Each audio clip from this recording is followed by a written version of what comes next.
आप पढ़ाई कर सकते हैं हमारे एप्लीकेशन के माध्यम से बिल्कुल फ्री में। तो आज ही उसे डाउनलोड करें, जिसमें आपको क्लास 6 से 10वीं तक के चैप्टर वाइज वीडियो मिलेंगे तथा साथ ही पीडीएफ नोट्स मिलेंगे। तो आज ही उसे डाउनलोड करें, लिंक दे रखी है उसकी डिस्क्रिप्शन में।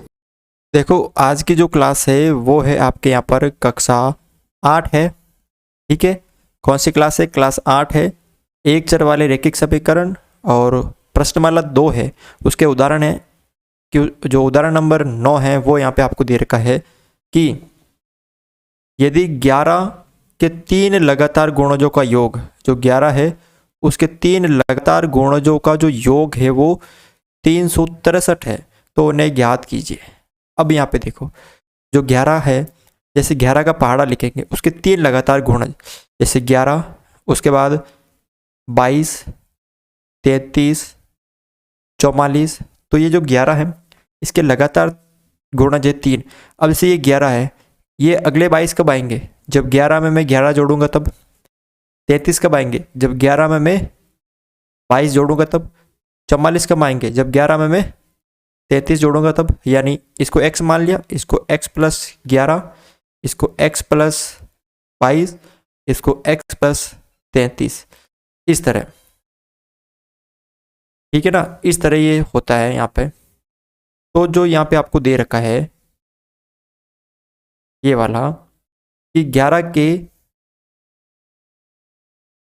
प्रथम 3 लगातार गुणजों का योग, लगातार 3 गुण, प्रथम नहीं, लगातार 3 गुणजों का योग। तो यहाँ पे देखो लगातार कौन कौन से हो गए, तो लिखो हल। 11 के 3 लगातार गुणज, एक तो हो गया x, एक हो गया x प्लस 11, एक हो गया x प्लस 22। ठीक है, अब प्रश्न के अनुसार, प्रश्न अनुसार कि इन तीनों का जो योग है वो 363 है। तो x प्लस 11 और x प्लस 22, इन तीनों का जो योग है वो कितना है? 363 है। तो अब जोड़ दीजिए, देखो एक x और एक x हो गए 2 और एक 3x प्लस 11 और 22 को जोड़ दिया तो हो गए 33 बराबर 363। तो 3x बराबर 363, ये 33 इधर प्लस के इधर आएंगे माइनस के 33। तो 3 इंटू एक्स दोनों गुणा के अंदर है, तो 363 में से 33 गए तो 0, 3 और 3, 330 बचे। तो x बराबर 330 बटा 3। तो x का मान कितना आ गया यहाँ पे? x बराबर 110। कितना आ गया? 110। तो 3 गुणज कौन कौन से हो गए? प्रथम गुणज, प्रथम गुणज हमने क्या माना था? x, यानी वो आ गया आपके यहाँ पे 110। दूसरा गुणज वो था x प्लस 11, यानी 110 प्लस 11, तो कितना हो गया? 110, 120 और 121। तीसरा गुणज, तीसरा गुणज है x प्लस, तो x है x प्लस 22, यानी 110 प्लस 22 हो गया 10, 20, 30 और 132। यानी ये जो है आपके प्रथम 3 लगातार गुणज हो गए। ठीक है ना, कौन कौन से हो गए? एक तो हो गया 110 हो गया, एक हो गया 121 हो गया और एक हो गया 132। ये इसके प्रथम 3, मतलब लगातार 3 क्या हो गए? गुणज हो गए। अगला जो उदाहरण है वो है आपके यहाँ पर उदाहरण नंबर 10 है। ठीक है, क्या दे रखा है इसमें?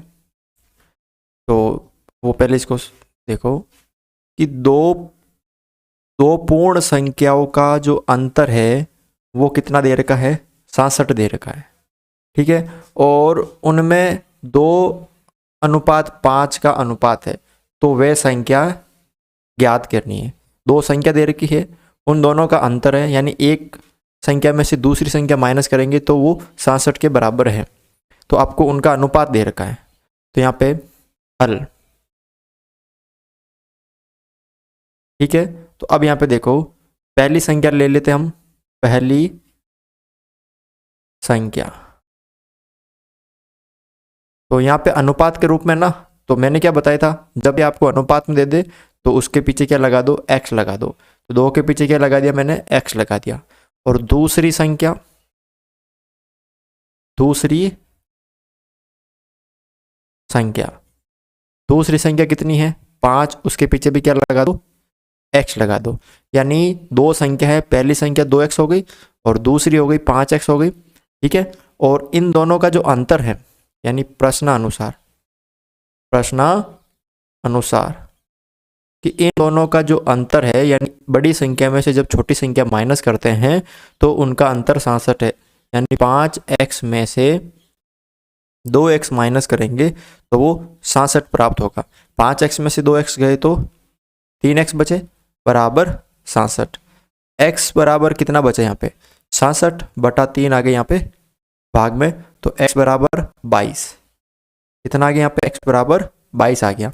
यानी x का मान हमने निकाल लिया 22। तो आपको संख्या बतानी थी, तो यहाँ पे पहली संख्या क्या होगी, पहली संख्या 2x। ठीक है, यानी 2 × 22, तो 22 को 2 से गुणा किया तो 44, यानी पहली संख्या हो गई 44। और दूसरी क्या आ जाएगी यहाँ पे संख्या, दूसरी संख्या कितनी है 5x, यानी 5 × कितने हैं 22।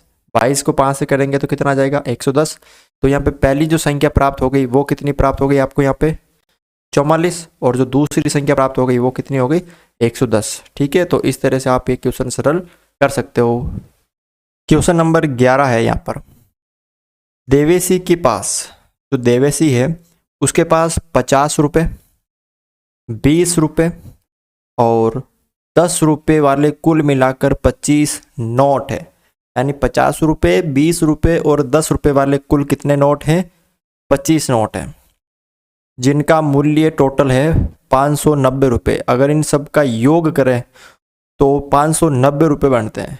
यदि 50 रुपये और 20 रुपये वाले नोटों की संख्या में अनुपात 3:5 है तो प्रत्येक प्रकार के नोटों की संख्या ज्ञात कीजिए। ठीक है, तो आपको क्या क्या दे रखा है, हल। कुल मूल्य आपको दे रखा है यहाँ पर,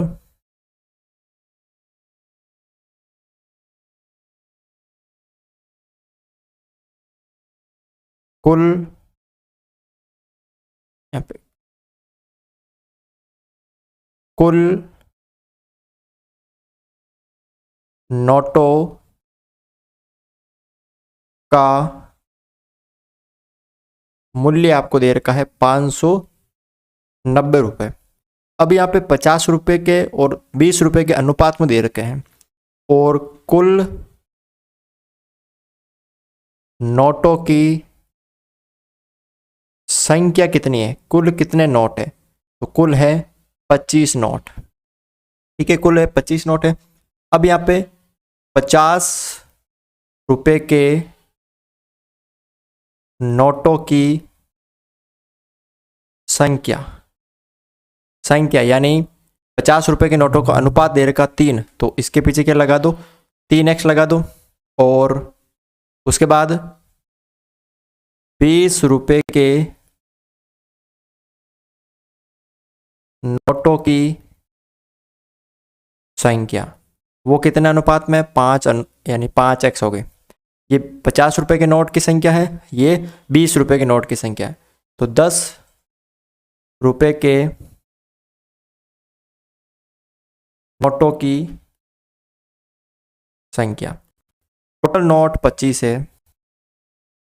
ठीक है, उसमें से 3x 50 रुपये के और 5x 20 रुपये के, तो टोटल में से अगर 3x + 5x ये माइनस कर देंगे तो 10 रुपये के नोटों की संख्या आ जाएगी, यानी 25 माइनस टोटल हो गए 5 और 3 8x। यानी टोटल कितने नोट थे आपके यहाँ पर, टोटल थे 25 नोट। ठीक है, उस 25 नोट में से ये है आपके 50 रुपए के, ये है 20 रुपए के। तो 50 और 20 रुपए के अगर माइनस कर देंगे तो बाकी के आ जाएंगे ना 10 रुपए के। तो ये नोटों की संख्या आ गई। अब देखो यहाँ पर 50 रुपए के, यहाँ पे इसको सरल करते हैं थोड़ा सा,